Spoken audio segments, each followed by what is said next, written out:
It's Fans Corner. Welcome to it, and thank you for making time for us. We are back in the Betway Premiership. We've just watched Orlando Pirates against Orbit College out at the Orlando Stadium, Escotini. And that game ended with the final score of 1-0 in favor of Orlando Pirates.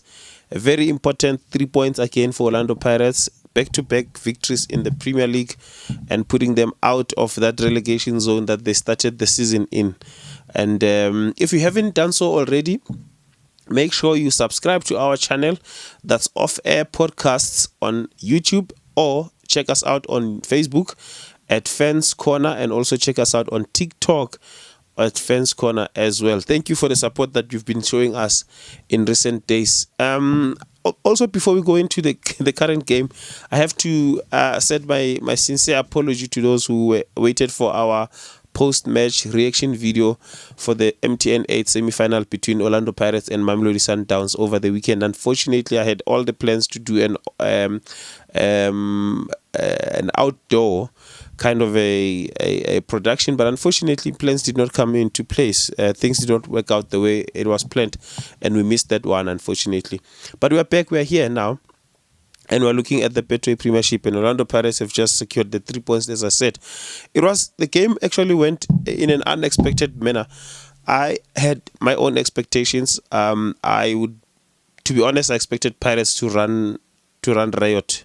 I expected Orlando Pirates to throw circles all over Orbit College. Not out of disrespect for the team or Orbit College. I just felt this is the team that were runner-ups of the league last season against a newly promoted team, so the gap should be visible even when they play, and it wasn't. To tell the truth, the gap wasn't there. Yes, Orlando Pirates had a slightly more ball position and dominated some statistics there, but if you followed in the first half in particular, they held their own. Orbit College, I have to give them credit because they really held their own. They did not allow Orlando Pirates to bully them the way I expected them to bully them, and they really held their own. They had a very good first half, and my worry during the first half was that will they be able to sustain the kind of game that they played in the second half, because I felt like probably they'll run out of legs. The legs won't be there to carry them the way they did in the first half, but they still continued to do that, and they made it difficult for Orlando Pirates, to tell the truth. And one of the things that we spoke about, if you remember, we spoke about this in another video a couple of weeks ago, when I said the thing with Orlando Pirates, with the current wingers that they have, your Sibilibili, your Apolis, and sometimes also Relebogile Mofokeng. These are the kind of players who generally thrive with space. If they have space, then they will punish you. Okay, and what they did, Orbit College, what Orbit College did was to make sure that they don't give Orlando Pirates the kind of space that Pirates need in order to create those goal-scoring opportunities. They made sure that in the final thirds, they occupy that space and make it difficult for Pirates to penetrate and pass the defense of Orbit College. And it doesn't. As I was talking, basically in the past, I was actually talking about Police, saying that he thrives with space. He's similar to the players in other teams. You have players like Saile at Chiefs. You have Dupree, players like that don't really do well when there's a low block. They can't, because they need the space. If you apply a low block, you are overloading a specific area, and that's the area they need to run into, and they can't run into there because it's already congested. That's what our police needs. That's what I think Sibilibili needed in this particular game, and Pirates in general, the wingers need that kind of space, and unfortunately Orbit College made sure that they deny them that kind of space, and Pirates being unable to break unable to get that space also made it difficult for them to break the low block. And I think that's one thing that I believe Pirates have to work on, because they showed that one of their weaknesses as a team right now is their inability to break or to dismantle a low block. So when a team applies a low block, it becomes difficult for Pirates to penetrate and create a goal scoring opportunity.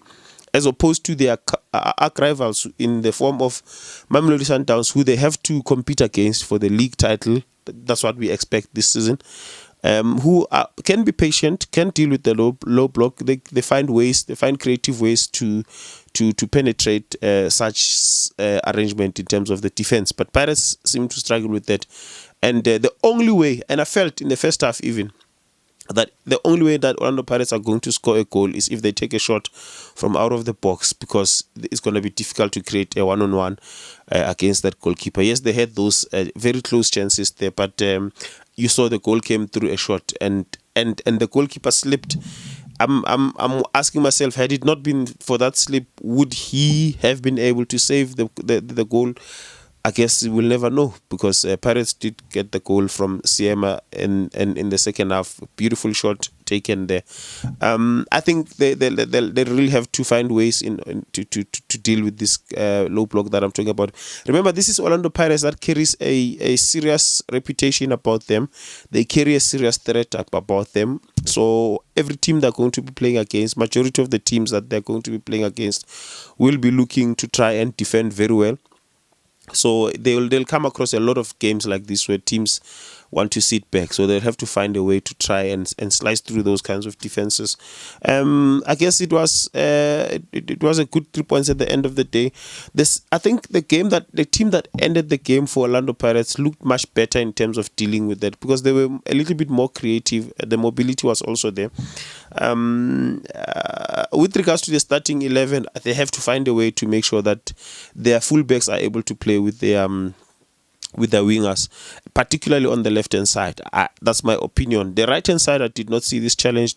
There's this challenge that I think maybe I might have touched on in the past. Maybe I'm obsessed with it. But the challenge between Hoto and Apolis on the left-hand side. Okay, Apolis does not push too much, because he's the kind of player that does well when he comes with the ball. He drives with the ball. He looks more dangerous when he comes with the ball, as opposed to when he receives the ball at a much more advanced space, where I feel he's not as effective as other players could be in that position. But now the thing is, you also have Hoto, who likes to push forward a lot. So when Hoto pushes forward a lot, it means now Apolis does not have that kind of space, because it becomes congested now. So you need a player there. I don't know how they'll have to try and work this out, Pirates. Now, if Otto continues with that instead of sitting back, because the Pirates defense is going, Mbogazi, Siema, they're definitely going to push the fullbacks to go forward a little bit. In any case, Pirates are not going to spend a lot of time being under attack, especially in most of the teams that they're going to play against are going to try and defend against them. So now they have to find a way to make sure that it works between Hoto and Apolis. Either Apolis drifts a little bit into the central midfield and try and also not to congest the central midfield, because there would be a Maswanganyi there. Sometimes there would be a Mufukeng if they decide to play that way. So they have to find a way to make that one work. I didn't see that challenge on the right hand side. I thought Shandu stayed when he needed to and allowed Sibilibili to be the one who does the back and forth or the movement. I think they have to find a way to let that one work there, Orlando Pirates. Otherwise, congratulations to Orlando Pirates, a well-deserved 3 points. And I also have to congratulate Orbit College for giving us an entertaining game of football, because they did not allow Orlando Pirates to bully them around. They made sure that they give them a hard time. Had it not been for that shot out of the box and that slip from the goalkeeper, which we still don't know whether he would have been able to save the ball, I'm pretty sure they could have gotten a point out of this game. They actually deserve to get a point out of this game. So it's again another one of those games in the PSL that keeps on proving that it's an unpredictable league sometimes, especially when it comes to the newly promoted teams in the PSL. Otherwise, this has been Fans Corner. Thank you so much for making time for us. We meet again in the next one.